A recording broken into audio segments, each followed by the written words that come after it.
The Siege of Fort Vincennes, from February 23 to 25, 1779, is a gritty chapter of the American Revolutionary War that marked a turning point in the Western Frontier Campaign. In a bold and daring move, a small militia led by Lieutenant Colonel George Rogers Clark launched an audacious attack on the British-held Fort Sackville in Vincennes, in what is now Indiana. This unexpected siege was more than just a battle. It was a statement, a show of defiance that would resonate across the frontier and shift the course of the war in favor of the fledgling United States. To set the stage, we need to go back to the state of the frontier during the American Revolution. The British, with their strongholds spread thin, sought to retain control of key forts that would allow them to hold sway over the Ohio Valley. Fort Sackville was one of those pivotal outposts nestled along the Wabash River, a vital route that allowed movement and trade across the vast frontier.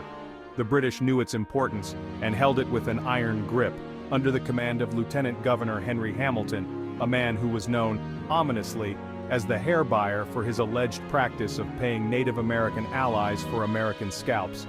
Hamilton's grip on the frontier, however, would soon be tested by George Rogers Clark, a rugged frontiersman and a fierce advocate for American expansion into the West. Clark was appointed by Virginia to defend its western lands and curb the influence of British and Native American forces. Unlike traditional Continental Army officers, Clark and his men were accustomed to the wilderness, honed by the rugged terrain and the constant threat of attack. They understood that to win on the frontier, they had to fight unconventionally. Clark's plan was ambitious and risky. He intended to strike at Fort Sackville during the winter, a season in which battles were rarely fought, as it presented extreme challenges in terms of movement, provisions, and survival. But Clark knew that the winter also provided him a cover of surprise. Hamilton would never expect an assault during the freezing depths of February. Setting out from Kaskaskia in Illinois Territory with a force of only 170 men, Clark's militia faced a grueling 180-mile march through winter's bitter cold. The journey to Vincennes was anything but easy. They trudged through forests, crossed rivers swollen with winter floods, and endured unrelenting rain and icy winds. At times the men found themselves wading through waist-deep water, their provisions soaked, their spirits dampened by the unrelenting elements. The march was a testament to their grit and determination, as they pushed through, driven by Clark's rallying words and the promise of striking a crucial blow against the British. Arriving near Vincennes on February 23, Clark wasted no time in setting up his plan. He split his forces, sending scouts and sharpshooters to positions that would allow them to strike fear into the garrison. Clark wanted the British to believe they were up against a far larger force. In the cover of darkness, his men surrounded Fort Sackville, cutting off any potential escape routes. Clark's strategy hinged on deception, and he executed it brilliantly. He ordered his men to make as much noise as possible, firing sporadically and moving between positions to create the illusion of a massive army encircling the fort.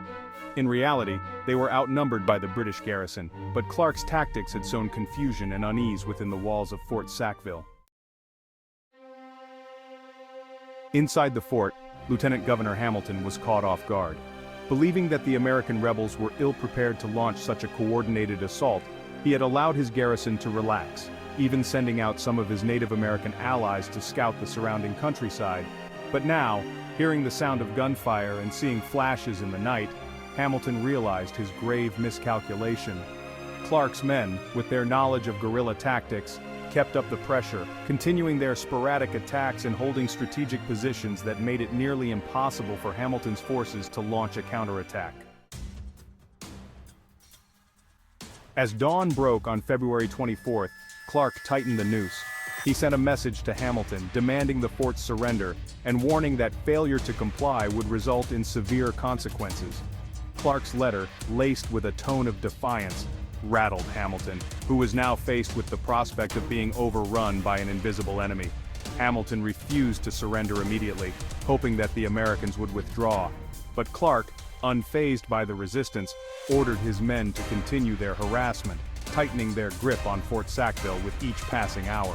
What followed was a relentless exchange of gunfire, as Clark's men, positioned in the surrounding buildings, fired on the fort with precision.